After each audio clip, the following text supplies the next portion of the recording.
CNN Student News starts right now. I'm Carl Azus. First story today, more threats from North Korea. The country says it's telling certain military units to be ready to fight. Military units that could target South Korea and some U.S. bases in the Pacific. Two main reasons why the North is angry. One, the United States and South Korea, who are allies, have been practicing military drills like this one, as they do every year. Two, the United Nations is punishing North Korea for a nuclear program that they're not supposed to have. A North Korean government website showed this a few days ago. The White House in crosshairs and a simulated attack on the U.S. Capitol building. The U.S. military says it's fully capable of defending itself and its allies against any possible attack from North Korea. Part of the challenge in dealing with North Korea is that it's made these kinds of threats before, sometimes to get attention, sometimes to get other countries to give them what they want. There are so many threats streaming out of North Korea these days, it's hard to know which ones, if any, to take seriously. Certainly Pyongyang is not believed to have the capability to effectively strike at the United States. And observers are left puzzling at what on earth this secretive, increasingly belligerent country is playing at. 2013 is the 10-year anniversary of when the Iraq War began. It involved dozens of countries, led by the United States, fighting Iraqi dictator Saddam Hussein. He was deposed and later hanged for crimes against humanity. A lot was accomplished in bringing democracy to the Middle Eastern nation. But Iraq is still struggling to recover, and there were a lot of dark stories that came out of the conflict, including one of a random attack on a 5-year-old boy. Dr. Sanjay Gupta shows how far this boy has come, and teachers, so you know, some of the pictures in this story are graphic. So this is like our classroom. I sit in that seat over there. It's amazing to me what a typical American 10-year-old kid Yusuf has become. Those molecules move faster. This was Yusuf, just 5 years old at the time. He was attacked by masked men right in front of his home in Baghdad. They poured gasoline on his face and then set him on fire. What's the first thing you remember about all that? I just remember the doctor getting a sponge. That's all. In Iraq? Yeah. When they had a sponge? I think they scratch it on me or something. They're trying to take off some of the burned skin. Yusuf's parents were desperate to see their boy smile again. So just months after the attack, they came to the United States with a single suitcase. Their living expenses and their medical expenses, all of it, was paid for by the kindness of strangers. And we have followed their journey since 2007. Yusuf has had 19 operations, a total of 61 procedures to help correct the burn damage. Yusuf's father still doesn't want to show his face for fear of retaliation. Do you tell people what happened to him? I have to tell them when they ask. I mean, sometimes it bothers me when they don't ask and they keep just looking. It really bothers me. But it doesn't bother Yusuf. He's a happy kid. He's smart, confident. His parents say he never complains. He never asks about the scars on his face. This one, I could see that there's 1, 2, 3 spaces. Yusuf's parents say all of this still feels like a dream. Have you had a hard time making friends at all? No. It's easy. Whenever a new kid comes, the next day, we're just friends. Is that right? Yeah. Is anybody ever mean to you? No.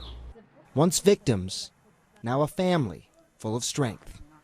Dr. Sanjay Gupta, CNN, Canoga Park, California. A couple of years ago, a British high school student named Nick Delosio created a smartphone application. He said he'd taught himself to code by using books and how-to videos. So Nick made Sumly, and it helped people find news and pictures. 2 years later, it found Nick a job.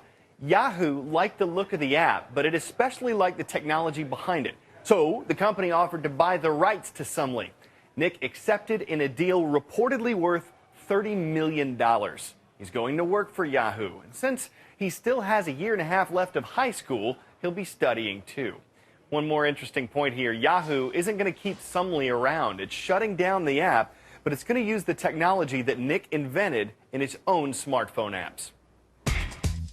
Today's shout out goes out to Mrs. Lowther's history classes at Stafford Schools in Stafford, Kansas. Wood City is hosting the 2013 Men's Final Four NCAA Championship. Here we go, team. Is it Atlanta, Georgia, San Antonio, Texas, New Orleans, Louisiana, or Indianapolis, Indiana? You've got 3 seconds. Go.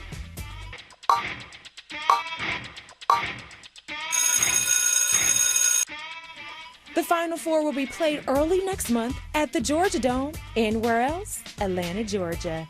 That's your answer, and that's your shout out.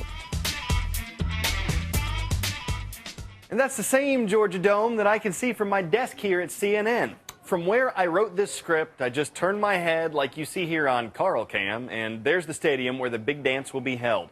It's too bad the University of Georgia won't be playing here in April, though another team, a true Cinderella story, could be. While a lot of you might have heard of the University of Georgia Bulldogs, there's a good chance that only a few have heard of the Eagles, at least the Florida Gulf Coast University Eagles. Here's George Howell.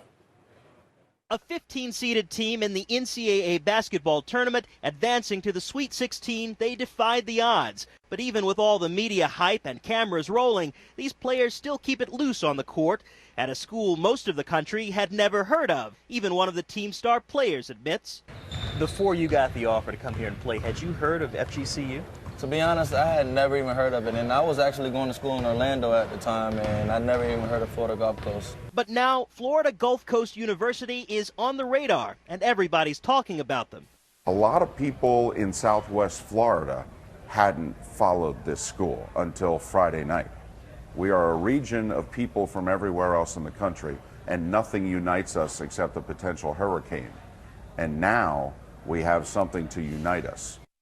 Since defeating second-seeded Georgetown in their first ever NCAA tournament game, then going on to beat San Diego State, the FGCU Eagles surprised everybody. Everybody's so excited to see their little small town and their community of Fort Myers be getting so much, national attention. Officials say sales at the school's bookstore shot up by 1,000% this weekend, with fans buying up T-shirts and team merchandise. And then there's the story about the team's coach, a self-made millionaire. Andy Enfield left it all to coach college basketball. We're up-tempo on offense. We play tough defense like Florida State did when I was there. And now his team is winning the hearts of fans who had never heard of this school. George Howell, CNN, Fort Myers, Florida. Well, we'll be watching. Our next story today, should what you weigh determine what you pay when you fly? There's an economics professor in Norway who says that people and luggage who weigh more should get charged more, but it might not be why you think. The professor says this is about saving fuel and reducing pollution. The lighter an airplane is, the less gasoline it would use and the less carbon dioxide it'd give off. So he's saying that people and their luggage should both get weighed before they get on the plane. Lower total weight could mean lower ticket prices. Higher total weight could mean higher prices. On one hand, it would encourage people to bring less and lighter luggage with them when they fly. On the other, it would cost the airlines to put in scales to weigh everybody and to take more time to get through security and the weigh-in. Of course, there are other reasons why people might criticize or support this. And of course, we're talking about it on today's blog. Swing by CNNStudentNews.com and tell us what you think. Please remember, we can only publish first names on the blog. If we told you our last story today was about a deer in someone's house, you might picture a 9-point buck hanging over a fireplace. This is a little deer friend. After finding a doe, a deer, a female deer in really bad shape, a veterinarian and her husband nursed the animal back to health. Then they adopted her. She lives inside, has her own bed, helps clean the house. Not sure whether she's litter box trained or gets walks, but she sure looks adorable. In fact, when they found out how sweet she was, they just had to make room in it. Even if you think the whole idea of adopting a deer is a little deranged, she's really come to symbolize what her owners hold dear. That about closes the dough on today's show, but we're hoping you teachers will tell us what you thought at CNNStudentNews.com. Bye now.